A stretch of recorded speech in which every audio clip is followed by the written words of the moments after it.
Étudier un texte, comme à notre habitude, dans la Gemara Sanhedrin. Un texte extraordinaire. On va apprendre énormément de choses ce soir. Enfin, je l'espère. Bezrat Hashem. Alors, voilà. Écoutez, il y a marqué comme ça dans la Gemara Sanhedrin. Il y a marqué Od Ayom Benov Lahamod. La Gemara dans Sanhedrin, 95 Amoud Aleph, elle décrit la guerre qu'a eue Sancheriv avec tout le Ham Israël.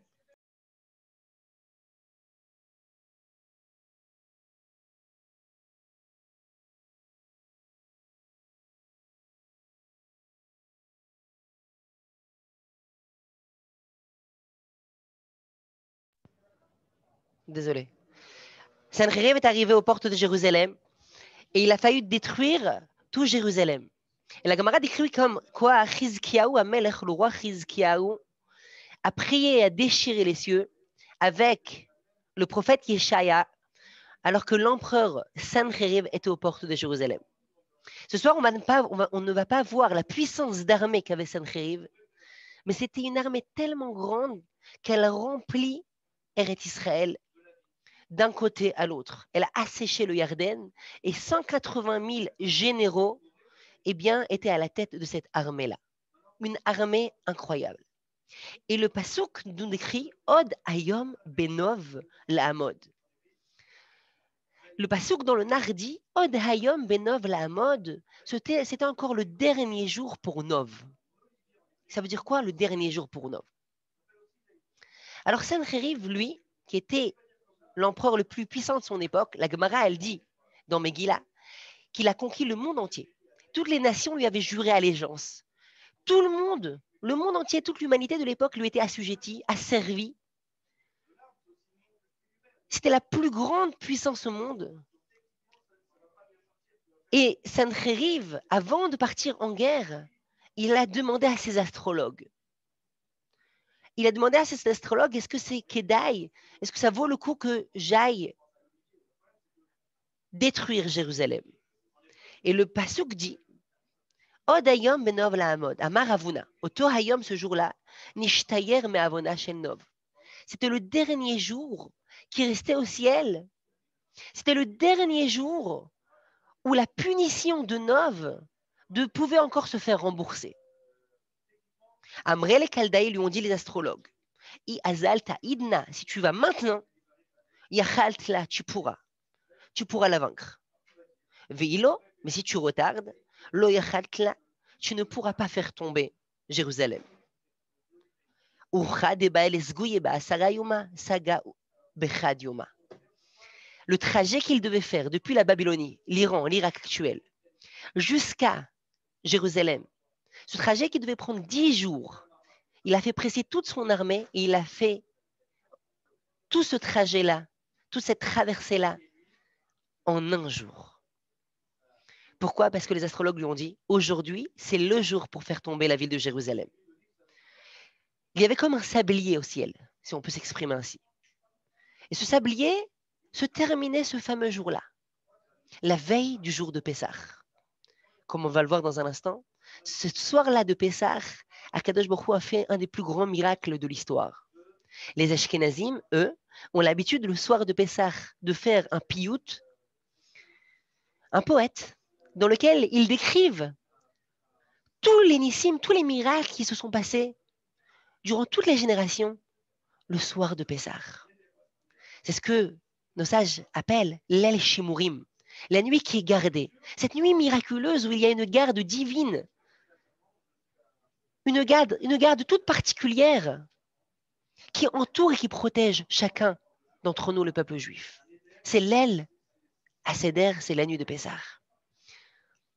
La veille de la nuit de Pessah, donc la veille de Pessah, Sancheriv va traverser des kilomètres et des kilomètres avec sa puissante armée pour arriver en ce jour tel que les astrologues lui ont dit.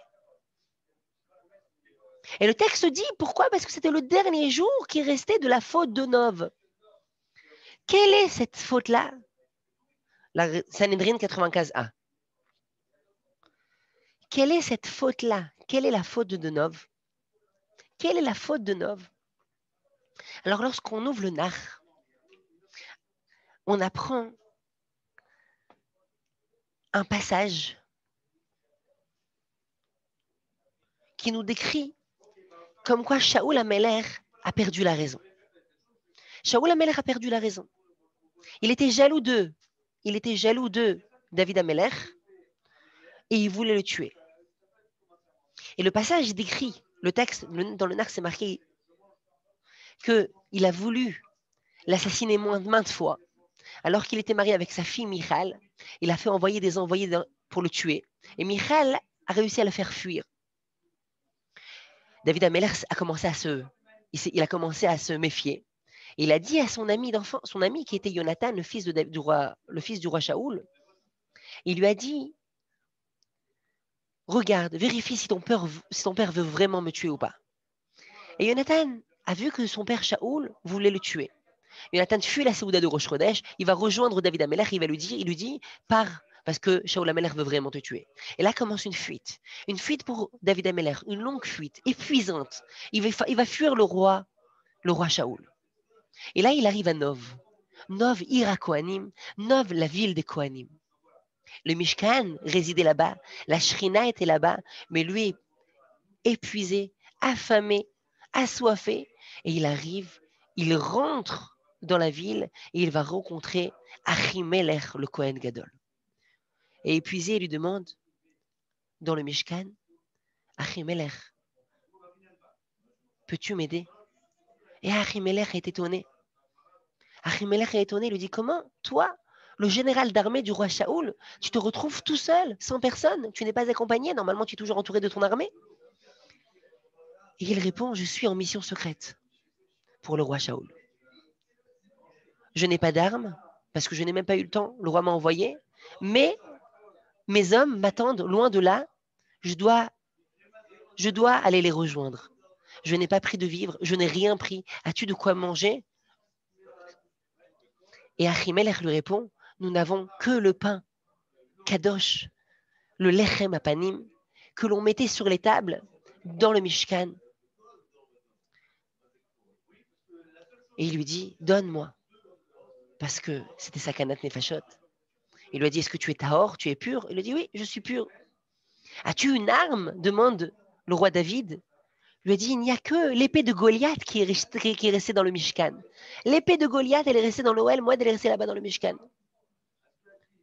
Et David prend ces provisions-là, prend l'arme et repart, il prend la route, il fuit, et il va dans le territoire des Philistines, chez le roi Achish, trouver refuge. Dans le Mishkan, à ce moment-là, il y avait un homme qui s'appelait Doeg. Doeg était le Av Beddin de l'époque, le plus grand sage de l'époque. Doeg à Adomi était le plus grand Talmid Chacham de son époque. Mais il en voulait à mourir à David. Il était extrêmement jaloux de David. Doeg a vu la scène et est parti voir le roi Shaoul. Et le roi Shaoul s'énerve et dit, personne de mon entourage, Erpat lo mimeni. Aucune personne ne fait attention à moi, même mon enfant Jonathan est fidèle à David HaMelech. Comment pouvez-vous être fidèle à David? Et Doeg dit, non, Melech, Majesté, j'ai des informations. Sache que David HaMelech est en fuite. Il est passé par Nov et Achimelech l'a aidé. Achimelech lui a donné à manger, il lui a donné l'épée de Goliath et il a même interrogé les Urim Vetumim. Les Urim Vetumim, en tant que rappel, mes chers amis, étaient des noms d'Akadosh Baruch Hu qui étaient mis dans la doublure du Rochen. Le Rochen, c'était le pectoral sur lequel étaient inscrits sur des pierres les noms des Jvatim. Et dans le Kippoul, dans la pliure à l'intérieur, il y avait ce que l'on appelait les Urim et Tumim, des noms d'Akadosh Baruch Hu. Des noms d'Akadosh Baruch Hu. Lorsque le roi avait un safek, lorsque le roi avait un doute, il demandait au Kohen Gadol, interroge Akadosh Baruch Hu. Et avec le roi HaKodesh, Le Kohen Gadol pouvait demander à Kadosh Baruch Hu, et les lettres qui se situaient sur le Rochen, elles les illuminaient. Et enfin, il avait la réponse. Mais il fallait décoder. Décoder. Comme on voit avec Hana et Eli. Hana est partie pleurer dans le Mishkan Hachem pour avoir un enfant. Et c'est la première dans l'histoire qui a prié, mais dans un murmure, silencieusement. Vechana medaberet al liba. Ses sfataim, ses lèvres bougeaient, ses lèvres, eh bien, elles balbutiaient.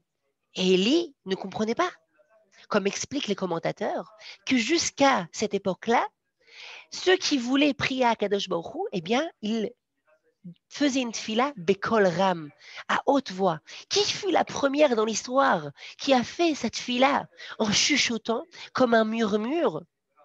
Eh bien, c'est Hana. Et le commentateur explique quoi que c'est beaucoup plus profond que ça, ce que représente le murmure, la voix plus haute. C'est une fila à Kadosh Baruch Hu de manière directe, sans pour autant passer par des malachim ou des sarim, sans pour autant parler par des malachim et toutes sortes d'intermédiaires dans les cieux. Et Élie ne comprend pas la scène. Et il demande à Kadosh Baruch Hu, au travers les Urim Vetumim, les noms qu'ils étaient dans le pectoral. Et voici que le Gaon de Vina nous explique merveilleusement bien. Il nous décrit la scène. Il lui dit, pourquoi va cuver ton vin ailleurs? Pourquoi tu es dans le Mishkan pour cuver ton vin? Pourquoi là, dans le sein, tu es là pour cuver ton vin? Quel rapport? Pourquoi tu l'as prise pour une femme qui boit, qui s'enivre, une soularde? Dit le Gaon de Vilna que lorsque Eli à Cohen, il a interrogé à Kadosh Baruch Hu, la lettre Shin, la lettre Resh, chaque lettre qui composait un mot, eh bien, elle a illuminé. La lettre Resh de Réhouven, elle a illuminé. La lettre Shin de Shimon, elle a illuminé. Etc., etc. Il a recomposé le mot, mais il s'est trompé. Il a composé le mot Shikora, qui veut dire celle qui est sous, celle qui s'est enivrée. Et Eli a donc compris que cette dame-là, c'est une ivrogne qui est rentrée dans le Mishkan. Il a crié. Et elle lui a été répondue, meurtrie.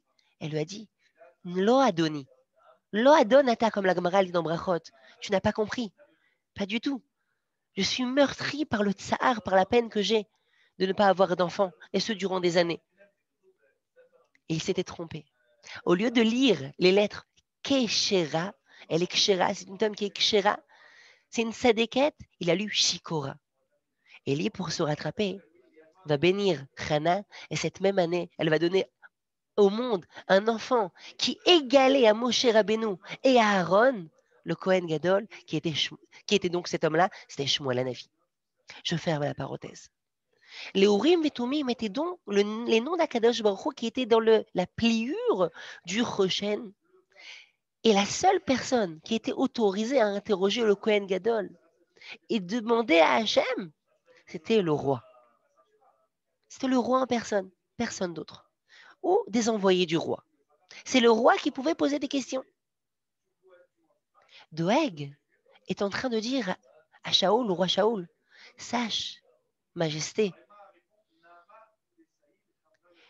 que Achitouv le Kohen Gadol a donné de la nourriture, des provisions au roi David. Il lui a donné l'épée de Goliath. Et même il a interrogé les Urim et Tumim. Il a fait un crime de lèse-majesté. Et on a déjà dit dans le cadre de ce shiur-là, tout ce que Doeg a fait pour essayer d'enflammer Shaoul Amelech, le roi Shaoul. Il a réussi. Parce que Shaoul Amelech va faire appel à tous les Kohanim et au Kohen Gadol. Il va lui demander, dis-moi, comment tu as pu faire ça? Tu m'as trahi. Et Achitouv est étonné. Achitouv n'avait pas compris. Comme on a expliqué, le Kohen Gadol était étonné. Il a dit, je ne comprends pas, mais David Amelech, il m'a dit qu'il était en mission. Il a dit, pas du tout, tu es un menteur. Tu m'as trahi. Comment tu as pu faire ça? Et Achitouv dit, mais je ne comprends pas. Est-ce que c'est la première fois que j'interroge les Urim et Tumim? Voici que David Amelech est ton khatan. C'est ton gendre, c'est ton beau-fils. Il s'est marié avec Michal, ta fille. Maintes fois, tu as interrogé le Urim et Tumim par ton intermédiaire. par son intermédiaire. Et voici que quoi? Que Shaoul Amelech va demander à ses hommes d'armée de mettre à mort le Kohen Gadol et tous les Kohanim, et aucun de ces soldats, de ces officiers, ne voulait porter la main aux Kohanim, à ces hommes qui étaient Gdoshim. Shaoul se tourne donc vers Doeg et lui dit Yad Haedim Tieh Barishona. Que la main du témoin soit la première. Doeg prend une arme et il va mettre à mort tous les Kohanim, toute leur famille, 85, leurs animaux. Il va tout éradiquer, toute la ville.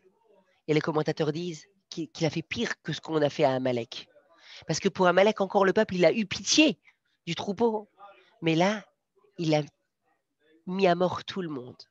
Doeg à Adomi. Doeg, le rouge, le sanguinaire. Certains Mefarshim disent qu'il vient d'un certain endroit qui s'appelait Edom. Mais il fut une des personnes, c'est l'archétype de la personne que bien qu'il fût sage, il a amassé énormément de connaissances. Ce fut un grand Talmid Chacham de très grande envergure, le Av Beddin, le plus grand sage de son époque. Et bien avec tout ça, il a perdu le Olam Haba. Il a perdu le Olam Haba. Il a tout perdu. Doeg à Adomi. Ça, c'est la faute de Nov. Ça, c'est la faute de Nov. On verra de par la suite qu'il y a eu un survivant. C'est ce Kohéna qui a permis la perpétuité des Kohanim, Eviatar, qui a pu fuir. Mais sinon, toute la ville des Kohanim est passée au fil de l'épée. Cette faute-là était là au ciel, et c'était une tâche pour le Ham Israël. C'est une accusation. Et les astrologues ont vu ça dans les cieux. Et ils ont dit à Sancheriv, c'est aujourd'hui, tu portes l'assaut sur Jérusalem, tu réussiras. Tu réussiras. En un jour, il a fait un trajet de 10 jours. Il a fait accélérer toutes ses armées. Et la Gemara explique, on verra dans un certain moment, on va voir ce qui s'est passé avec David Amelech. La Gemara dit que quoi? Qui matou les Yerushalayim lorsqu'ils sont arrivés aux portes de Jérusalem. Shadele bistreke adesalik viativ meilave shura. Lorsque il est arrivé aux portes de Jérusalem, ils lui ont mis des tapis un au-dessus de l'autre. Tapis sur tapis. Et le roi Sancheriv, l'empereur, eh bien, il est monté sur les tapis jusqu'à ce qu'il s'est situé au-dessus des murailles. Et là s'ouvrait à lui tout Jérusalem. Il observa Jérusalem. Mais il observa avec des dents. Dit la Gemara, qui razia lorsqu'il a vu Jérusalem, Izutar Béné. Elle lui a semblé une ville minable à ses yeux.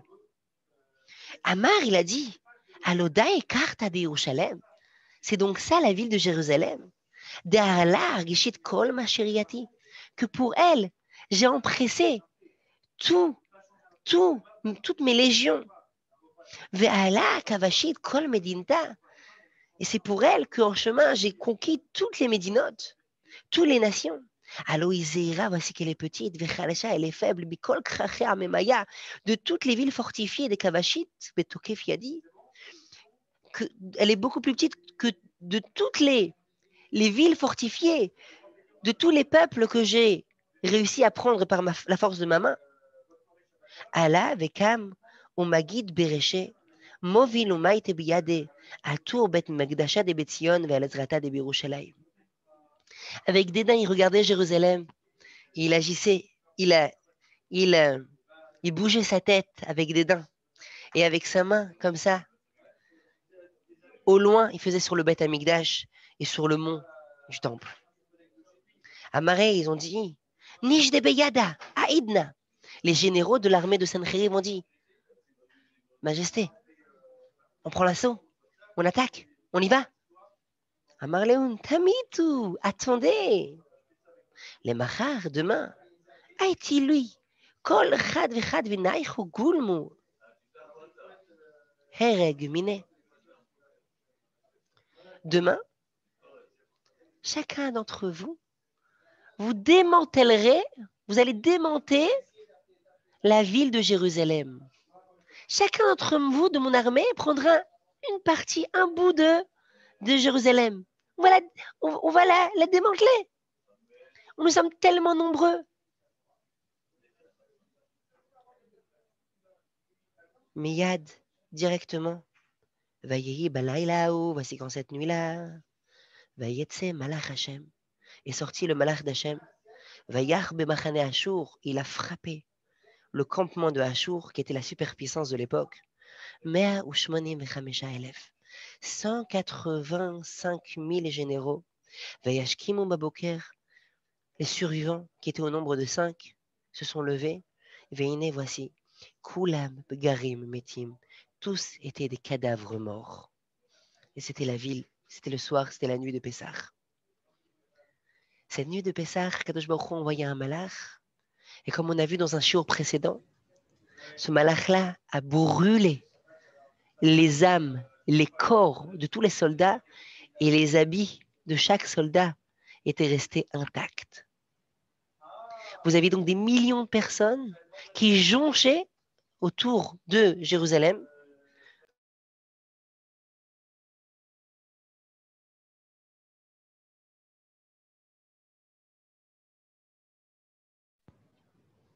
Merci, Michael. J'ai des problèmes avec mon micro. Qui jonchaient autour de Jérusalem et les habits étaient intacts, mais les âmes, les corps étaient brûlés. Akadosh Baruch Hu les avait tués de manière miraculeuse. Il les avait tués de manière miraculeuse. Et c'est ce qui est marqué à Marafapa. Aïnou d'Amrin chez Bad Dine, Batel Dina. Dès le moment où le din, eh bien, dès qu'on fait poser, on endort le din, Batel Dina, le din, eh bien, il s'annule. Lorsqu'une personne, elle remet à demain un din, alors c'est une raison pour laquelle, cette même nuit-là, tout s'annule, tout part. Il a remis au lendemain, le roi Sencheriv, eh bien, tout a été annulé. Il a perdu le moment. Comme les astrologues lui avaient dit, c'était le moment propice. Nous avons déjà expliqué, mes chers amis, et je redis ce soir vraiment très brièvement, que les mazalotes, que les astres ont eu un pouvoir, ont eu un effet sur le monde. Mais Akadosh Baruch Hu nous a enlevé de la domination des astres. Et c'est la raison pour laquelle, dans un mabat plus profond, dans un regard plus profond, c'est marqué que nous avons les 12 Shvatim. Les 12 Shvatim sont en réalité ceux qui ont pris la place des 12 astres. Ceux qui ont pris la place des 12 signes du zodiaque. Et c'est grâce à ces Shvatim qu'il y a une hashpa'a, il y a un flux dans le monde. Le Ramchal explique que chaque chose qui se passe dans ce monde-là, c'est marqué déjà dans des Sefarim de Kabbalah beaucoup plus anciens, mais sans parler de Kabbalah, le Ramchal il explique clairement dans Derech Hashem et dans d'autres endroits que tout ce qui se passe dans ce monde prend source dans les mondes supérieurs. D'accord? C'est la base de la base. C'est la base de la base. L'Agma, elle dit que lorsqu'une personne est dans sa chambre, elle marche, elle est en chaussettes, tac, aïe, elle s'est cognée le doigt de pied contre le pied de son lit, même ça c'était décidé au ciel. D'accord? Tout est décidé au ciel. Il y a une interactivité entre ce que l'on fait et ce qui se passe après. Ça veut dire de la manière dont tu agis d'une certaine manière, tu engendres des choses au ciel. Ces choses-là, il y a un effet boomerang, hop, il y a une répercussion ici. C'est pour ça que c'est la base du judaïsme, qu'il n'y a aucun acte qui passe inaperçu. Il n'y a aucun acte qui est anodin, aucune parole, aucune pensée. Tout a une répercussion, tout a un poids. C'est la base du judaïsme, c'est la base de la Torah. Chacun de tes actes, chacune de tes paroles, chacune de tes pensées ont une répercussion pour toi, pour le Ham Israël entier et pour le monde entier. C'est la base de la base. Maintenant, Akadosh Baruch Hu, lorsque il veut envoyer quelque chose sur terre, eh bien, ça passe. Il y a une hiérarchie céleste. On a déjà parlé de ça la semaine dernière. Il y a une hiérarchie céleste. Et à un certain moment, ce flux-là, si vous voulez, donc il y a des malachim, il y a des malachim qui sont préposés à certaines choses. Il y a le malach du feu, il y a le malach de l'or, il y a le malach de l'univers, comme c'est marqué dans la Gemara. Il y a des malachim qui sont préposés à chaque chose. À tel point que c'est marqué qu'il n'y a il n'y a même pas un brin d'herbe qui n'a pas son malach à côté qui lui dit pousse. Chaque brin d'herbe, il a un malach à côté qui lui dit pousse, pousse. Donc il y a une hiérarchie. Maintenant, il y a ce qui s'appelle les astres. À un certain moment, ce flux-là, il passe par les astres. Il passe par les astres. L'erreur des goïms, elle est qu'ils s'arrêtent aux astres. Ils ne voient pas plus haut que ce qui se passe sur les astres. Ils ne voient pas ce qui se passe en amont. Et donc, c'est le système de l'horoscope, c'est le système de l'astrologue. Il va voir ce qui se passe, qui est inscrit dans les astres, mais il s'arrête à là. Pour lui, les astres, c'est une finalité, c'est fini. Ce qui est marqué dans les astres, c'est inscrit, c'est le baktoub. C'est la destinée. On ne peut pas changer ça. Ça y est. Le déterminé, je sais pas, ça y est, c'est fini. Mais l'homme Israël sait très bien que quoi? Que même les astres sont contrôlés. Il y a un contrôle au-dessus de l'astre. Il y a quelque chose au-dessus de l'astre, quelque chose qui contrôle l'astre. C'est Akadosh Baruch Hu. Maintenant, ce flux-là qui doit se passer par les astres, l'homme Israël, ça se passe par les Shtem Esrei Shvatim. Il y a aussi le Mazal, il y a aussi les astres, mais aussi les Shtem Esrei Shvatim, ils sont rentrés dans le système de l'univers. Et chaque Shevet, il a un parallèle, comme c'est marqué dans le Sefer HaYetzira de Avraham Avinu, c'est un Sefer de Kabbalah, mais c'est quelque chose qui est connu, je ne rentre pas dans les sodas, dans la Kabbalah, mais chaque Shevet, il a un parallèle avec une constellation, avec un mois de l'année, avec une des forces de l'homme, parce que l'homme, il y a plusieurs forces, etc. Bon. Donc, il y a tout un système que Kadosh Baruch Hu, il a créé. Donc, il y a des moments qui sont propices. C'est ce qu'on appelle, souvent, vous voyez, à Kupataï, être ratson, qu'est-ce qui se passe? Il y a des moments, il y a des fois où, ben, il y a être ratson, il y a les portes du ciel, les portes célestes qui seront ouvertes, et c'est un moment plus propice pour notre filote. Là, les astrologues ont dit, ah, Tsancheriv, maintenant, c'est un moment propice pour toi. Pourquoi? Parce qu'il y avait encore la faute de Nov. Jusqu'à ce fameux Erev Pessah, la faute de Nov était là, dans les cieux. Et si Sancheriv avait porté l'assaut ce jour-là, il aurait eu Jérusalem, il l'aurait détruite. Adkan Akafa Rishona. Maintenant, Rabotai, mettez vos ceintures, accrochez-vous, parce qu'on va voir un texte qui va nous ébranler. Écoutez bien, mes chers amis. C'est la suite du texte. La Gemara, elle dit comme ça. Ve'ish bi benov asher be'yilide arafa, u'mishkal kino 300 mishkal nechoshet ve'u chagur chadasha vayomer le'akot et David. Vous ouvrez le Nar. Le Nar, c'est pas un sefer d'histoire. Tout a été dit par prophétie. Et voici que quoi? Que le Nar nous décrit que lors d'une guerre de David Amelach était fatigué. Il était fatigué. Et voici que le Nar décrit que quoi? Qu'il était fatigué, les commentateurs disent qu'il s'était battu avec acharnement, que Ishbi, et qu'on va voir on va voir dans un instant, qui était ce fameux Ishbi-là, quelle était son identité, a voulu le tuer. Ishbi, qui faisait partie de l'armée des Philistins, a voulu tuer David Amelach. Et le pasuk décrit la puissance, la force de Ishbi, que juste le haut de sa lance, eh bien, ça pesait 300 mishkal, c'était une mesure de l'époque, de cuivre, et il était armé d'une nouvelle épée. Et le minag des guerriers de l'époque, c'est le jour où ils avaient une nouvelle épée, comme ça expliquait le commentateur, alors ils se mettaient à fond pour avoir des victoires. Et Ishbi a dit, je vais toucher le roi David en personne. Je veux tuer David. Et nos sages disent que Ishbi est en réalité le frère de Goliath. Le frère de Goliath. Et comme son frère, c'était un géant. C'est ce que le Passouk dit. Ve Ishbi benov, et Ishbi était donc un Nov.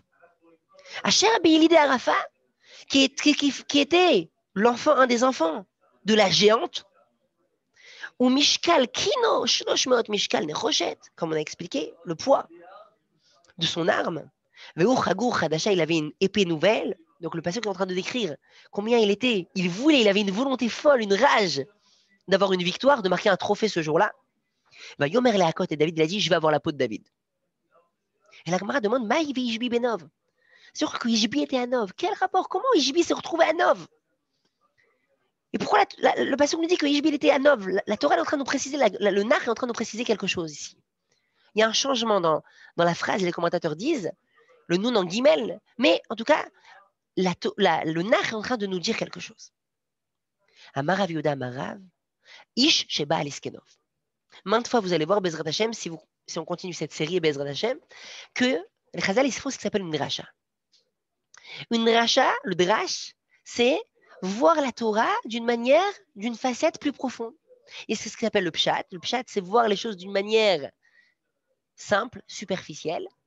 Et il y a ce qu'on appelle le drash, ce qu'on appelle le jardin. Pardes. Pardes. La Torah, elle a 4 facettes, 4 niveaux. Pshat, la manière la plus simple des choses. Remez, les allusions. Les allusions. Une gematria, la même valeur numérique. Les rachetevot, les premières lettres. Drash, c'est la facette qu'on est en train de faire aujourd'hui avec la Gemara. Et enfin, le samer, ça présente le sod. Le sod, c'est le secret. Le secret. C'est le secret de la Torah, c'est la Kabbalah. C'est pour ça qu'il est extrêmement important, mes chers amis, de ne pas sauter d'étape. Tu peux pas commencer la Kabbalah quand la personne ne peut pas commencer la Kabbalah quand il marche encore à 4 pattes. Il vient de naître. Il ne sait pas encore ce que c'est le nar, il ne sait pas encore ce que c'est pour un homme, ni la Mishnah, ni la Gemara, il ne connaît pas la halakha, il ne sait pas comment on fait Shabbat, il commence à faire de la Kabbalah. D'accord? Il y a Pardes. La Gemara, là, maintenant, elle fait une dracha. C'est quoi la dracha? C'est une lecture différente du texte. Ça, Chazal peut faire. Ve'ish bi benov, ça se lit ve'ish. Je coupe, je saucissonne le mot, si on peut s'exprimer ainsi. Ve'ish sheba liskenov, l'homme qui est venu à cause de Nov. À cause de la faute de Nov, non seulement cette faute-là a failli mettre en péril le Ham Israël, comme on l'a vu avec Sancheriv, mais le roi David a failli mourir. Et la Gemara explique. Amar le Akadosh Baruch Hu le David. Hachem a parlé à David, il lui a dit comme ça. Ad matai iye avonze tamun beyadecha. Jusqu'à quand cette faute-là va être enfuie dans tes mains? Nerga aliadecha nerga Nov ira Kohanim. À cause de toi, Nov, la ville de Kohanim, a été tuée. À cause de toi. Ve'aliadecha nitra doeg adomi. À cause de toi, doeg adomi a perdu son olam haba. Il a perdu l'olam hazé et l'olam haba. À cause de lui. Et à cause de toi, Shaoul, Amelech, et ses 3 enfants sont morts. Il est tombé en guerre. Sa dernière guerre contre les Philistins, sur le champ de bataille, il est mort, lui et ses enfants. Hachem lui dit, jusqu'à quand tu auras cette Avera, David? Jusqu'à quand tu auras cette Avera? Cette triple Avera?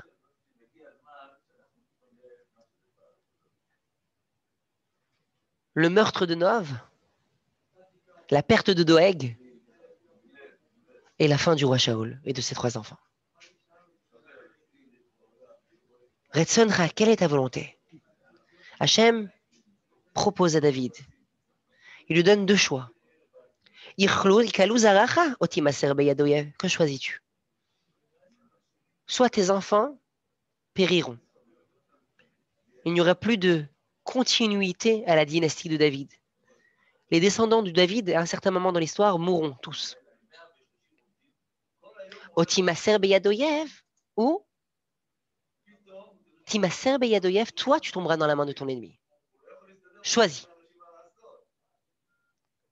Amar lefanav, il a dit, Ribono shel olam, mutav emaser beyadoyev, velo yichelezari.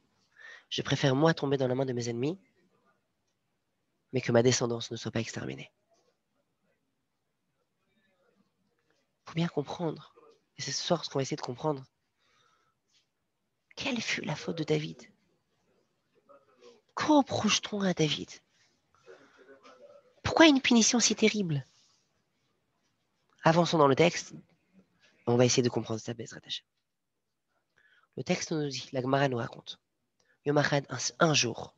Et la Gemara explique le pasouk qu'on a vu plus tôt. Yom Echad nafak, les shkour bazaï.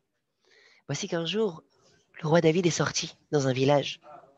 Ata Satan, il est venu l'ange accusateur. Vid meleketavia. Il a pris l'apparence d'un cerf. Un cerf. Le Satan n'est pas le Satan que l'on connaît dans certaines autres religions avec des représentations. Il a des cornes, il a une fourche, et il se fait un kiff de faire un barbecue dans la gaine. D'accord? Non, c'est pas ça. C'est pas ça le Satan. On a dit tout à l'heure qu'il y a une hiérarchie. Quand je a créé le monde, il y a un système.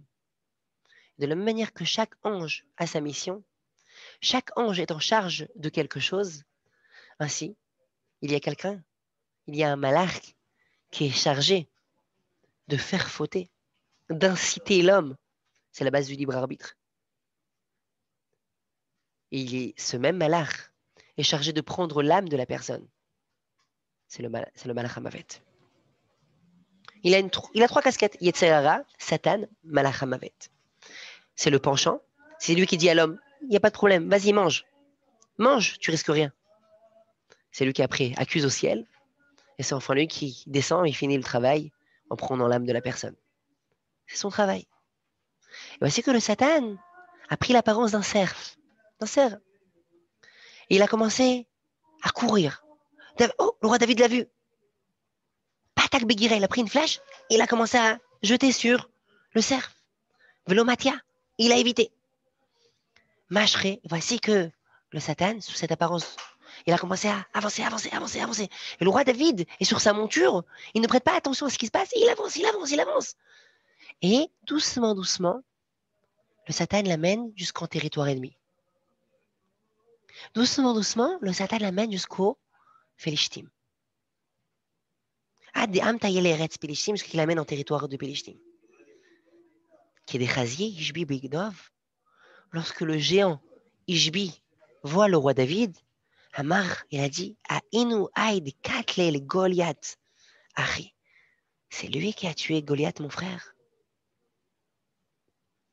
Ishbi saute, l'attrape. Kafte, il attache. Kamate, Udve, Veshadi, Tutepe Badia. Il a dit, je vais le tuer, mais d'une mort spéciale. Il a pris David Ameller et il l'a placé sous un pressoir. Un pressoir. À l'époque, il y avait une poutre, il y avait une cuve où là où on mettait les olives. Il y avait une poutre énorme que l'on plaçait. Il y avait des disques et que l'on plaçait sur les disques et là, on écrasait. Ça s'appelle le Bet Abad dans le Lachon, dans le langage de la Mishnah. Et on pressait les olives de cette manière-là. Il a pris David Ameller, il l'a mis dans la cuve et il a pressé. Et la Gemara dit, il t'a vide l'Enissa. Il y a eu un miracle. Machale Aram et tout. Et la terre qui était sous le roi David, elle est devenue meuble, de la poussière. Et il a pu rentrer et pénétrer dans la terre. C'est ce que le roi David dit dans Teilim. Akadosh Baruch Hu, tu allais élargir mes pas. C'est au sens figuré. Ne m'ont pas trahi. Mes pieds ne m'ont pas trahi. Ah oui, Yoma, voici que ce jour-là, à Panier des Maale Shabta. À Panier des Maale Shabta, c'était la veille du Shabbat. C'est la veille de Shabbat. C'était la veille de Shabbat. Juste avant que Shabbat ne rentre. Et le général d'armée de David Ameller, il s'appelait Avishai ben Serouya. C'est le frère de Yoav. Avishai ben Serouya, le frère de Yoav. Et Avishai, voici qu'Avishai ben Serouya, il est en train de faire sa douche. C'est une halakha, on doit se laver. Avakar Hayev Reché. Et voici qu'il se lavait. Arbagar ben Maya. Razino kat medama. Avec 4 litres d'eau. Pourquoi? Le Maral l'explique, il y a des rémazim très profonds dans les Haggadot du chasse. D'ailleurs, Michael, on va changer le titre de l'ancien shiur, on ne va pas appeler ça les histoires du chasse. Ce n'est pas des histoires. Le Gaon Yevina dit que le chasse et la Haggadot, ils peuvent s'étudier soit avec la Kabbalah, ce n'est pas mon domaine, il y a des sodot de la Torah, la majorité des secrets de la Torah se trouvent dans les Haggadot du chasse, soit avec le Moussar. C'est ce qu'on fait ce soir. On essaie de tirer, d'extirper les messages du chasse. À chaque fois que je vous amène un passage du chasse, une Haggadah, là, on essaie de voir ce que nos sages ont essayé de nous faire passer comme un aga, comme message pour nous, concret dans la vie de tous les jours. Et voici qu'il prend sa douche, et en prenant sa douche, voici qu'il voit dans l'eau des taches de sang qui apparaissent. Dans l'eau, eh bien, apparaissent des taches de sang. Et il ne comprend pas ce qui se passe. Il dit, c'est miraculeux. Et il y en a qui disent, Ata Yona, qu'une colombe est rentrée, Itrif Kamé, et a commencé à agir de manière insensée. Elle a commencé à se taper la tête contre le mur, à se taper la tête, à s'arracher les plumes. La folie n'atteint pas le monde animal. Amar, Knesset Israël, Léona Imtile. Oui, oui, on trouve la vache folle et on trouve. Il y a aussi la folie. Mais c'est pas normal qu'une colombe agisse de cette manière-là. Amar Knesset Israël, Léona Imtile. Il a dit si maintenant il y a une colombe qui est en train d'agir avec folie devant moi, il y a ici une sakana. Il y a aussi un danger. La colombe représente l'âme Israël. Directement, il a commencé à faire le raisonnement. Avishai, il est en train de faire un raisonnement. Il voit les taches de sang. Il voit la colombe en train de se taper contre le mur, d'enlever ses plumes. Il dit waouh, que symbolise la colombe? C'est l'âme Israël. Comme on sait, la colombe reste fidèle à son conjoint. C'est le seul animal qui reste fidèle à son conjoint. Chez Neymar, comme c'est marqué, le pasouk dans Shir Hashirim décrit Knesset Israël, décrit l'âme Israël. Et comment il décrit? Il dit Kanfeyona, les ailes de la colombe sont recouvertes d'argent.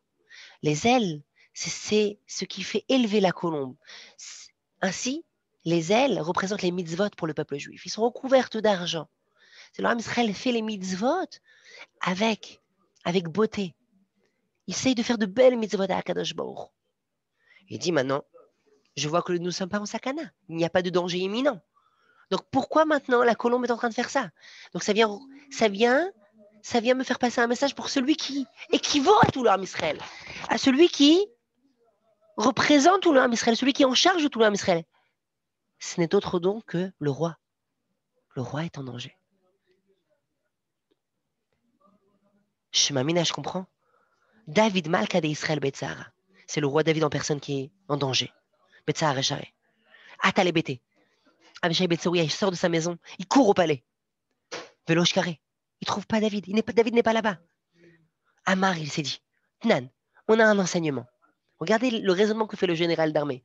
Quand on parle des généraux d'armée du Nar, c'est pas des personnes avec des gros biceps, ils connaissent l'art de la guerre, de grands stratèges. Non, il est en train maintenant de réfléchir. Est-ce qu'il a le droit de faire quelque chose dans la Torah ou pas? Tnan, on a une Mishnah. En rochvin al soso. C'est interdit de chevaucher la monture royale. Nous n'avons pas le droit de chevaucher la monture du roi. C'est interdit, c'est un crime de lèse-majesté. On n'a pas le droit de s'asseoir non plus sur le trône du roi. On n'a pas le droit non plus d'utiliser le sceptre. Ça, c'est la Mishnah. La Mishnah, elle dit, il y a un issour, il y a un interdit d'utiliser le cheval du roi, son sceptre, son trône, son sceptre. Maintenant, il s'est demandé, est-ce qu'au moment d'un danger, je pressens un danger? Là, maintenant, on est en train de me faire un signe du ciel qu'il y a un danger imminent pour le roi David. Est-ce que je peux chevaucher sa monture et sa monture va m'amener au roi David? Le cheval était revenu. Est-ce que je peux monter sur sa monture et sa monture va m'amener là où il se trouve? Tout ça, c'est en parallèle. De l'autre côté, il y avait Ishbi qui était en train d'écraser le roi David. Et qu'est-ce qu'il fait? Il dit, je vais aller demander. Attends, il est parti. Shael Ben Midrash, il est rentré dans le Beth Midrash, dans la maison d'études. Il a demandé aux sages de l'époque. Il a dit, je sens que le roi David est en danger. Est-ce que je peux monter sur sa monture? Amorul, ils lui ont dit, Béchad Sakana, Shapir Dame, tu peux. S'il y a une Sakana, vas-y. Rachvel Parde, il l'a monté. Vekam, Veazal. Il est parti. Kafsale Hara, il a eu un miracle. La Gemara va dire plus tard qu'il fait partie des 3 personnes que la Torah décrit, qui ont eu ce qui s'appelle Kfitsat Aderer. Le chemin s'est raccourci. Il a sauté. Baad et Kamazge, alors qu'il était en train de se rapprocher. Chazelor Paime, de Avat Navla. Il a rencontré la mère de Ishbi. La maman de Goliath et la maman de Ishbi. Goliath et Ishbi, les frères, ouais, 2 frères, ben il y avait la maman. Et qu'est-ce qu'elle faisait la maman? Elle est en train de tisser, pardon, pas de tisser, mais de faire des fils, de filer la laine. Donc on avait des toisons de laine. Il y avait à l'époque une rouelle, il y avait un tison, et voici que on filait la laine, Elle filait la laine, elle faisait des fils. Elle faisait ça. Et Orpa, la mère, rappelons-nous, Orpa, c'était la belle-fille de Naomi. Il y avait Ruth et Orpa. Ruth et Orpa. Les deux s'étaient mariés avec les... On a fait un sur ça il y a quelques mois. Ruth et Orpa étaient les belles-filles de Naomi. Et Orpa a lâché sa belle-mère. Et Ruth a dit, je te serai fidèle. Et elle a dit, je me convertis au judaïsme. Je me convertis. Bien que maintenant je dois affronter la pauvreté, la honte, je dois tout lâcher. Personne peut-être ne m'épousera puisque je viens de Moab. Mais je choisis de me mettre sous les ailes de la Shrina. Ruth, cette princesse moabienne, a mérité d'avoir comme descendance toute la dynastie royale. Le roi David, toute la dynastie royale, Chizkiyahu Amelech et le Mashiach. Alors que Orpa, elle, a enfanté Goliath et Ishbi, encore une fois, David, et de l'autre côté, Goliath.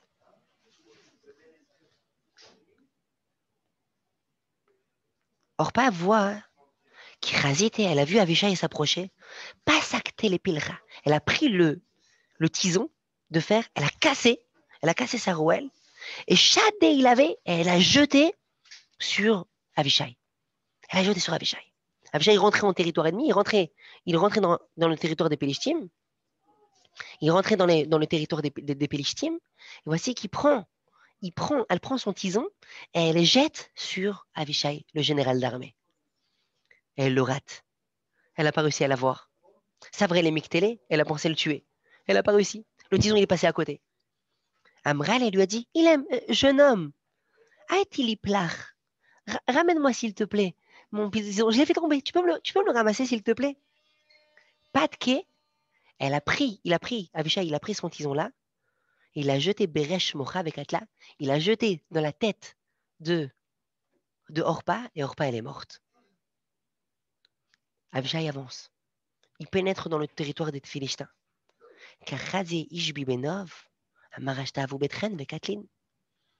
Ishbi a vu Avishai qui arrive au loin, il a dit waouh, maintenant ils sont deux. Il y a David Amelech qui était un guerrier très puissant, et Avishai, ils vont me tuer. Pas de qu'il est David, est là, il a attrapé David Amelech et il a jeté. Vedatz le romre, il a pris sa lance et il attendait que David Amelech tombe. Et voici que quoi? La Gemara elle dit Amar Nifula le Beniktal, je vais le tuer. Amar Avishai Shem, Ukmen David ben Shemaya Leara. Et voici que quoi? Que Avishai qui s'approchait, il a dit un nom d'Hachem, il a dit un nom d'Akadosh Baruch Hu, et David Amelech est en train de tomber, il s'est arrêté. Comment il a pu jeter le roi d'Israël? Quelle est la question? Il a jeté le roi d'Israël. Il a jeté le roi? Ben, il a voulu le tuer. Jusqu'à maintenant, il a voulu le tuer. D'accord? Donc, il a pris le roi d'Israël, il a jeté, il a voulu le tuer. Avishai ben Serouya, il a dit un nom d'Akadosh Baruch Hu, et il a arrêté David Amelech en plein vol. La Gemara dit, Venim Aleyoub. Il avait qu'à dire, David Amelech, le roi David. David était dans le pressoir. Oui, mais il a vu qu'il a été sauvé, il a pris la... Ok. Il a sorti, il a jeté. Exactement. Il a pris, il a jeté. Alors, la Gemara demande, Venim Aleyoub, David Amelech, il aurait dû, lui, dire le nom de Dieu. Pourquoi c'est Avishai ben Serouya qui a dit le nom d'Hachem? Et pourquoi c'est Avishai ben Serouya qui a sauvé David? Pourquoi David Amelech n'a pas pu dire lui le nom d'Hachem et rester projeté en l'air, rester dans l'air? La Gemara répond, le prisonnier ne peut pas se sortir soi-même de prison. Rachi explique que David Amelech était dans une panique. Bébéala. Il était, ou même s'il n'était pas en panique, mais en tout cas, il n'avait pas l'esprit posé pour pouvoir prononcer avec toutes les cavanotes nécessaires le nom de Dieu.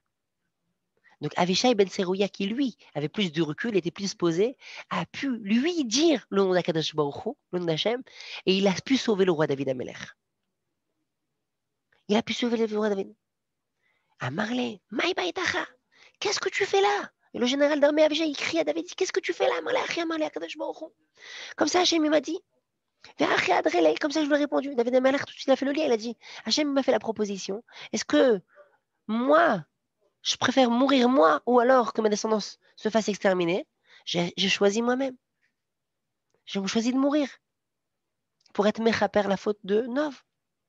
Amarle lui a dit, Apir tzluter, inverse ta tfila. Barberar, kira lesbon ve'alotister. Pourquoi tu fais des cheshbonot? Pourquoi tu commences à faire des calculs? Que ton fils, c'est une expression, que ton fils, lui, vendre de la cire. Vendre de la cire, c'était un métier qui était minable, misérable. Et voici que ton petit-fils fasse ça, mais toi, tu ne souffres pas. En d'autres termes, repousse les choses. Repousse les choses. David Ameller a dit, mais je peux rien faire maintenant. Là, maintenant, le décret a déjà été scellé. S'il a déjà été scellé, c'est encore plus dur. Il est plus dur de déchirer un décret une fois qu'il a été émis que de l'abolir avant qu'il fût promulgué. C'est ce que disent nos sages. Amarle Yahi Sayabadan. Voici que David Ameller dit à Avishai, aide-moi. Et nous directif ce qui est marqué dans le passage, Vayazerlo Avishai ben Serouya. Avishai ben Serouya, il a aidé David Ameller. Ça veut dire quoi? Il a aidé Amaravuda Amarav, Shazro Betfila. Les deux là-bas, ils ont commencé à prier. Ils ont prié de toute leur force. Ils ont prié de toute leur force. Akadosh Baruch Hu, s'il te plaît, déchire le décret qui a été mis sur le roi David et que ce décret-là ne soit pas sur le roi David, mais soit reporté. Amar Avishai Shem, Ve'arte. David Avishai, il a amené le roi David de l'autre côté et il a posé. Encore une fois avec le nom d'Hachem. Avec Aradi Badrayo. Ishbi a repris ses esprits et il a commencé à courir après eux. Et là, c'est une course-poursuite. Je vous laisse imaginer la scène. Hein. Le roi David, le général de l'armée, et Ishbi, le géant derrière, et il commence à courir. Kimat et Koubé, ils arrivent à Koubé, Amré, Koumbe. Ils arrivent à une ville, une place qui s'appelle Koubé, et ils se sont dit, Koumbe, viens maintenant, on le rentre dedans. Koumbe, viens, on le rentre dedans. La place, elle a été nommée selon ce qui s'est passé, selon ce scénario-là. Kimat à Bétré, quand ils sont arrivés, donc ils ont dit, mais non, viens, on commence. Ils n'ont pas encore fait, ils n'ont pas encore osé. Kimat, ils sont arrivés à un autre endroit qui s'appelait Bétré, Amré, Bétré, Gourien, Katularia. Avec 2 lionceaux, on peut mettre fin à un lion. Ils ont dit, ça y est, maintenant on va la voir. Amré, ils nous ont dit, ils se sont tournés, ils ont dit à Ishbi, Zil, va, va rejoindre ta mère dans le cimetière. Et Ishbi, il a été choqué. Tac, il s'est arrêté. Quoi, ma mère? Elle est morte? Dès qu'on lui a mentionné le nom de sa mère, Ishbi le géant, il s'est affaibli. Vekatle, ils l'ont tué. Aïno dirtiv, et c'est exactement ce qui est marqué dans le Nach, là-bas, c'est marqué dans le Nach.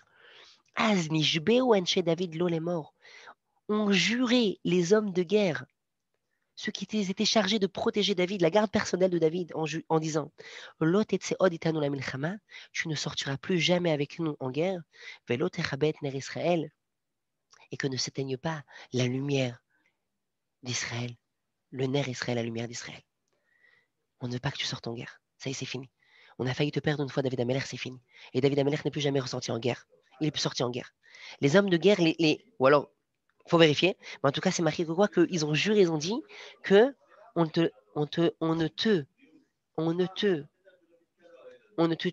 te laissera plus sortir en guerre. Du coup, sur qui a été le décret? Ah, Razak, sur quoi a été le décret? Alors, c'est marqué que quelques générations plus tard, toute la génération, toute la famille de David, elle a été exterminée par une reine, à part un enfant qui, lui, a été caché dans le Kodesh HaKodashim, il a été sauvé, et toute la famille a été éradiquée. C'est ce que la Gemara a dit plus tard, si Bezrat Hashem, on reprendra la suite la semaine prochaine, qu'à ce moment-là, alors pourquoi il y a eu une suite à la descendance du roi David? Et la Gemara répond que de la même manière, Mida Kenegad Mida, que Eviatar fut le Kohen qui a survécu à cette histoire. Donc il y a eu un Cohen qui a survécu. Ainsi, il y a eu un survivant de la famille de David à cette époque-là. Ben, donc quelques générations plus tard, voici qu'une reine qui voulait régner, eh bien, dans cette folie-là, elle a exterminé toute la famille de David à part cet enfant-là. Le nom de cette reine, ça m'a échappé. Bezrat Hashem.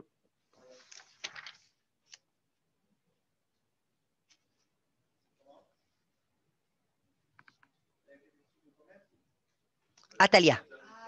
Atalia aime Achaziaou. Atalia, la mère de Achaziaou. Atalia Chazak, voilà. À part Atalia, donc elle a exterminé tout le monde. Maintenant, nous avons posé une question ce soir. Nous avons demandé quelle fut la faute du roi David. Comment le roi David, pourquoi Kadosh Baruch Hu, il a accusé du meurtre de la ville de Nov, de la perte de Doeg et comment ça s'appelle, et de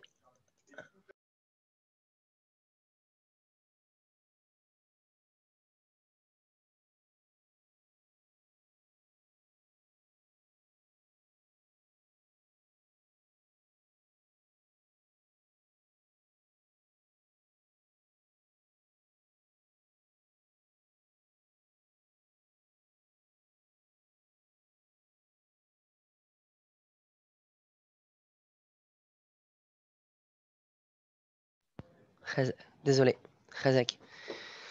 Donc la, la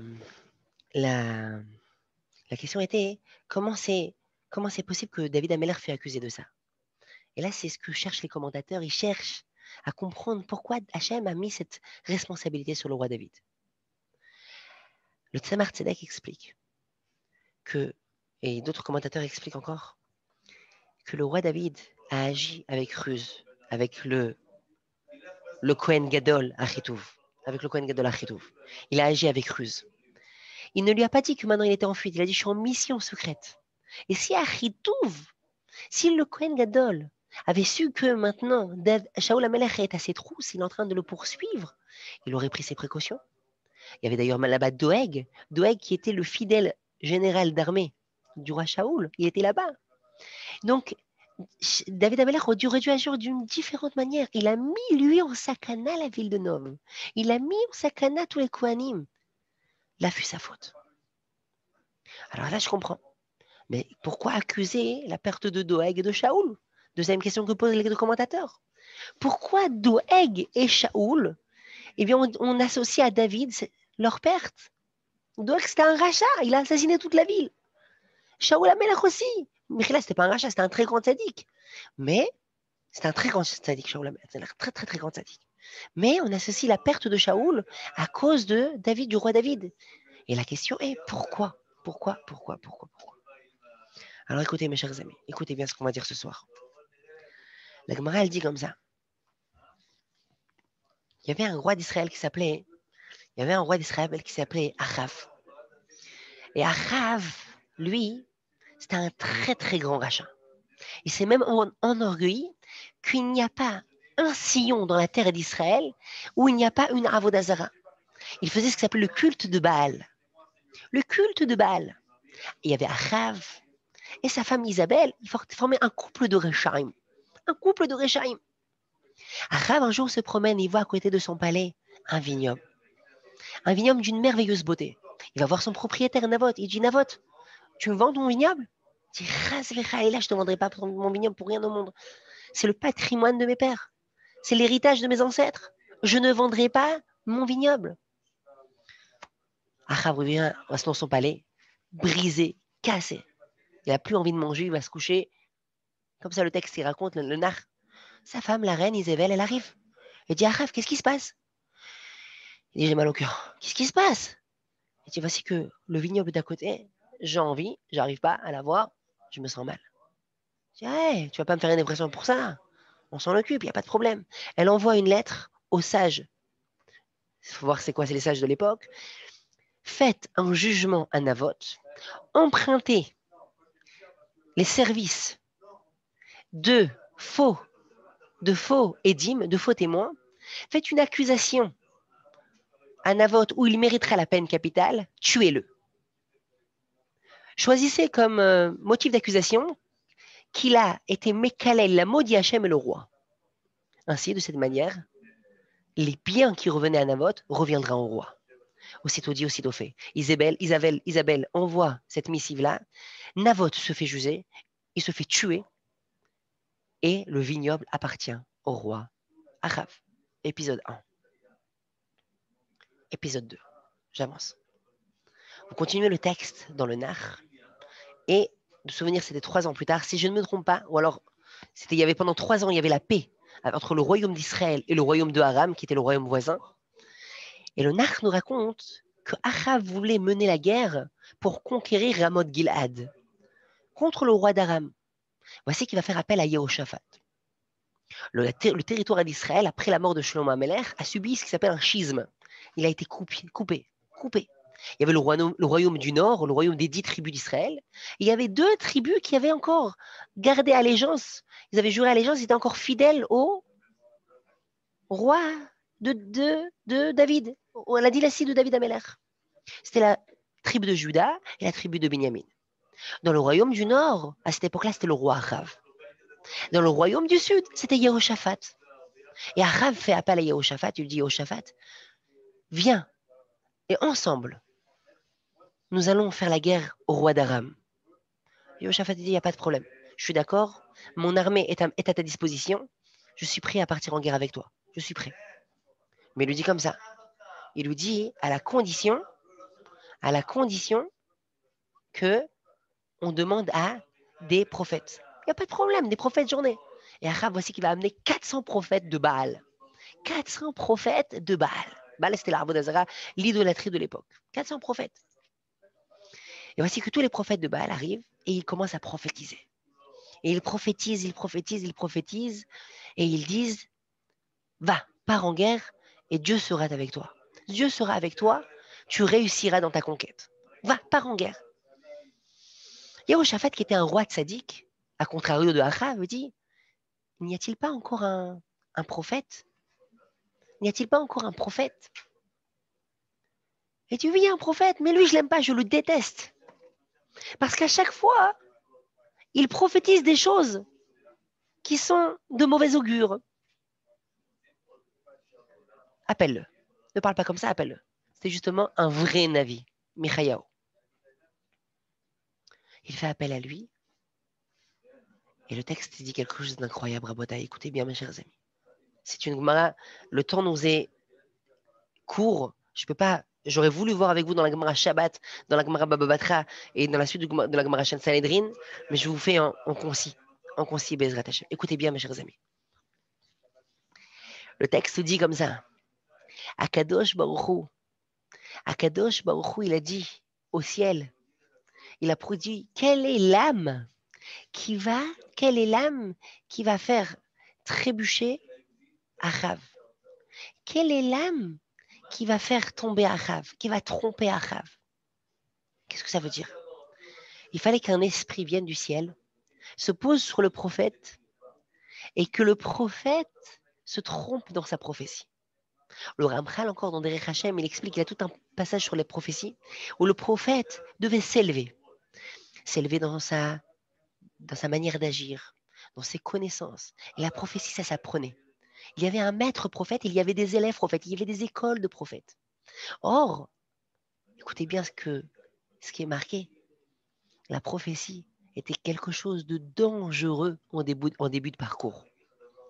Parce qu'il y avait, lorsque le prophète commençait à atteindre des connaissances divines et rentrer, on va dire en langage de notre époque, ouais, en connection. Alors, ce qui se passait, c'est que, il y avait des embûches, il pouvait y avoir des mauvais esprits, il pouvait y avoir des erreurs en chemin. Et c'était là tout l'art du maître prophète.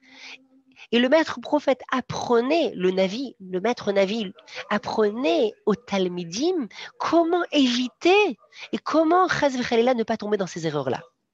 C'est ce qu'on retrouve dans le Nach, lorsque Shmuel a Navi, Shaoul était en train de poursuivre le roi David, et voici que Shaoul arrive jusqu'à la maison, jusqu'à l'école des prophètes, et là, le roi Shaoul, il est pris par un flux, si on peut s'exprimer ainsi, encore une fois, je vais avec vous, je vais dans votre langage, il est pris par un flux prophétique, et voici qu'il commence à prophétiser, il commence à enlever ses habits royaux, et c'est en réalité ce flux prophétique qui est passé par le maître, le prophète Samuel, et ça passait à ses élèves.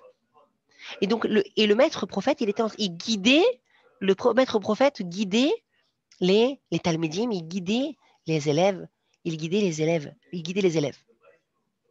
Entre autres, il explique en long et en large, le Ramchal, Rabbi Moshe Chaim Luzzatto, qu'il y avait des erreurs, et chas v'chalila, il pouvait y avoir des erreurs qui étaient mortelles. Et on voit ça maintes fois dans l'histoire où le prophète, il a mal compris, il a mal compris. Et en général, c'était chez les Talmidim, c'était chez les novices, chez les nouveaux prophètes. Là, Kadosh Baruch Hu a dit, Achav, sa fin est arrivée. Il faut que maintenant, il y ait un esprit qui descende et fasse et trompe les prophètes de Baal et trompe aussi un prophète. Il y avait un prophète qui est là-bas, qui était là-bas et qui a parlé de manière très forte. Il a même concrétisé sa névoie. Il a amené des cornes de bélier, de fer. Il a dit, va, Dieu t'a donné Aram dans tes mains, encore un Aram, encore un Aram.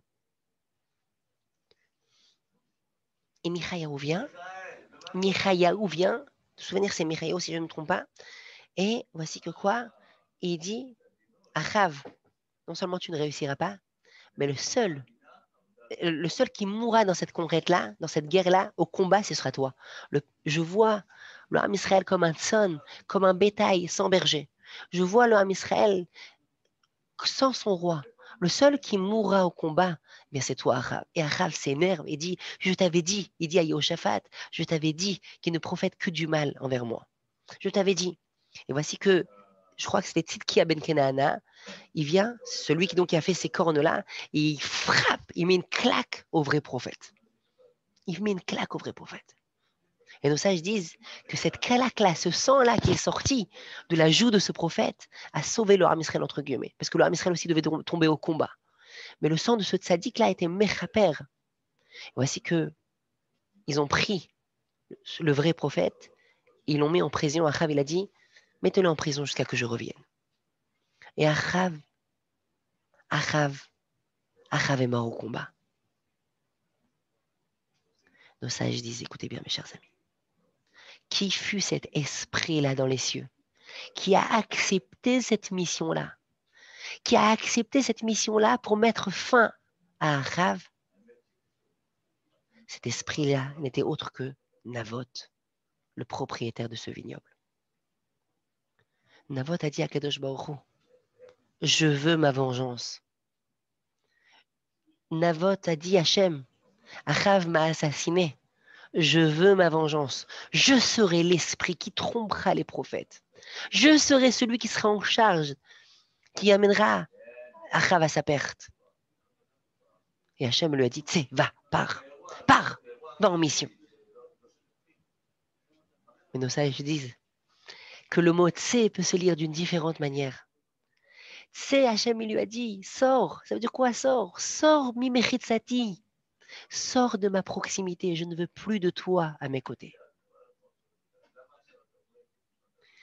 Je ne veux plus que tu sois proche de moi. Si tu prends ta vengeance, si maintenant tu descends, alors qu'il était mort, mais toi, cet esprit-là, tu vas descendre, eh bien maintenant, tu vas perdre la ma'ala, le niveau que tu avais au ciel. Éloigne-toi de moi, je ne te veux plus proche de moi. C'est ce que la Gemara dit dans Shabbat.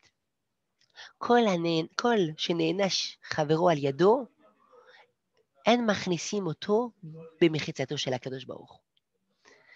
Tout celui qui sera l'intermédiaire de la punition de son ami ne peut pas rentrer dans la mechitza d'Akadosh Baruch Hu. Autrement dit, même si toi tu as raison, c'est pas toi qui as tort, l'autre a tort, il t'a fait du mal, il a assassiné. Mais tu as été l'objet de la perte de Achav, tu ne peux plus être dans la mechitza d'Akadosh Baruch Hu. C'est terrible, mais c'est vrai. Et c'est ce que la Gemara, elle dit dans Baba Batra, qu'il y avait un Amora qui s'appelait Rav Ada. Et Rav Ada est mort. Et c'est une très longue histoire là-bas. Mais chaque Amora cherche à savoir, c'est à cause de moi qu'il est mort, Rav Ada, c'est à cause de moi qu'il a été puni, parce que c'est moi. Il a été puni parce qu'il m'a manqué de... etc., etc. Tosfot là-bas demande, mais je ne comprends pas, qu'est-ce que vous cherchez là, à cause de moi? Qu'est-ce qu'on s'en fiche? Non, dit Tosfot. Chacun est en train de se dire, mais peut-être que c'est à cause de moi. Si c'est ainsi, alors je ne rentrerai pas dans la Mechitza d'Akadosh Baruch Hu, parce que tout celui qui fut l'objet par lequel son ami a été puni, il n'a pas le droit d'être dans la Mechetza d'Akadosh Baruch Hu. C'est la raison pour laquelle, Rabotai, dans le Kriyat Shema, on dit, du soir, avant d'aller dormir, Areni, Mochel, Vesoleach, Lechol, Mi, Sheichis, Vekinitoti. Je pardonne, j'efface complètement, j'oublie tout celui qui m'a fait du tort. Dans ce monde-ci, dans ce Gilgoul-là, dans un autre Gilgoul, sous n'importe quelle forme que ce soit. C'est un mal physique, une perte financière, une honte, je pardonne. Comme dit Rav Gershon Edelstein, on n'a rien à gagner à ne pas pardonner. On n'a rien à gagner. Tu ne gagnes strictement rien, au contraire. Au contraire. Chas v'chalila, tu peux perdre ta proximité avec Akadosh Baruch Hu, ta part dans le Olam Haba. Comme on voit avec Navot à Israël. Et il y a des commentateurs qui disent que il y avait un semblant, comme ça il dit le Sefer Chassidim. Il faut faire attention quand on parle du roi David parce que c'est une personne qu'on a du mal à comprendre. Il a des milliards de kilomètres-lumière, ouais, d'années-lumière de nous. Mais un semblant de ça qui n'a pas, entre guillemets, pardonné à Doeg. À Doeg. Sur ce qui s'est passé. Et il aurait dû pardonner. Mais d'un certain côté, il avait eu peut-être raison. Mais il y avait un semblant, il y avait quelque chose qui ne fallait pas. Il y a quelque chose qui ne valait pas et commençait le tzaddik, il est jugé comme un cheveu, comme un cheveu. Plus on grandit, plus Akadosh Baruch Hu est méticuleux par rapport à nous. Pourquoi? Comme une fois j'ai entendu cette merveilleuse parabole, c'est lorsque tu prends une balle et tu la jettes vers ton ami. Alors, c'est passé à côté, bon, l'erreur n'est pas fatale, l'erreur n'est pas si grande que ça. Mais lorsque c'est la NASA qui doit envoyer une fusée sur la Lune, si vous faites l'erreur, ne serait-ce que, je ne sais pas laquelle décimale, mais combien de chiffres après la virgule, vous avez tout perdu. Plus la personne est grande, plus l'erreur peut être monumentale. Et c'est pour ça que David Amelech a été jugé ici, comme un cheveu. Il a fait quelque chose qui, il aurait dû pardonner. Comme ça, il y a des commentateurs qui disent. De là, on a appris ce soir quelque chose d'extraordinaire. La Gemara au Sanhedrin, elle dit des parakine marchiv bete. Celui qui se venge, celui qui veut faire sortir, qui veut extérioriser sa colère en se vengeant, il ne fait autre que détruire sa propre maison. Tu es le perdant dans l'histoire. Quand une personne, elle dit « Ah, j'ai assouvi ma vengeance, elle va qu'il en prenne plein la tête, il m'a fait du mal, mais que Dieu le punisse. » Ça déjà, c'est assourd de faire ça. Ça s'appelle Messiraddin. Ça s'appelle être Mosserdin. Ça s'appelle quand une personne dit « Hachem, punis-le, Hachem, punis-le. » Ça, c'est la chose la plus dangereuse qui soit. Akash Baruch Hu, c'est marqué. C'est ce qu'elle a fait Sarah, d'après nos sages, ce que dit le Baal HaTurim, c'est la raison pour laquelle Sarah, Abraham Avinu, il a fait un petit espède. Pourquoi? Parce qu'il, comme ça, il explique le Baal HaTurim, comme ça, il explique un Chidush Hatsum, mais c'était comme un peu du suicide. Pourquoi? Parce que Sarah, elle a dit qu'Hachem nous juge. Qu'Hachem nous juge. Lorsqu'elle a été touchée, peinée par ce qui s'est passé avec Agar, Agar, elle a commencé à être enceinte. Et elle a commencé à regarder sa maîtresse. Elle a commencé à voir Sarah de haut. Sarah, elle a dit quoi? Abraham, tu fais quoi là? Tu réagis pas. Qu'Hachem nous juge. Dire qu'Hachem nous juge, c'est la plus grande sakana qui soit. Pourquoi? Parce que toi, tu veux qu'on juge son ami, alors on va d'abord te juger toi. Si toi, tu penses que tu es clean et qu'il faut juger les autres, il faut aller avec la midatadine chez les autres, alors on va d'abord commencer par toi. Et de manière générale, personne ne peut résister à la tribu de rigueur, à la midatadine. Ça s'appelle Messiradine. Mais sans être Mosserdine, même si je n'ai pas été Mosserdine, même si je n'ai pas donné mon din à Hachem, je dis Hachem, juge-nous. Mais ne pas pardonner, se venger, garder ça dans le cœur, Raval, parce que le seul perdant, c'est toi. Tu as tout à gagner, à pardonner, à effacer, à enlever ça de ton cœur. C'est toi le gagnant. Khazak, mes chers amis, est-ce que vous avez des questions?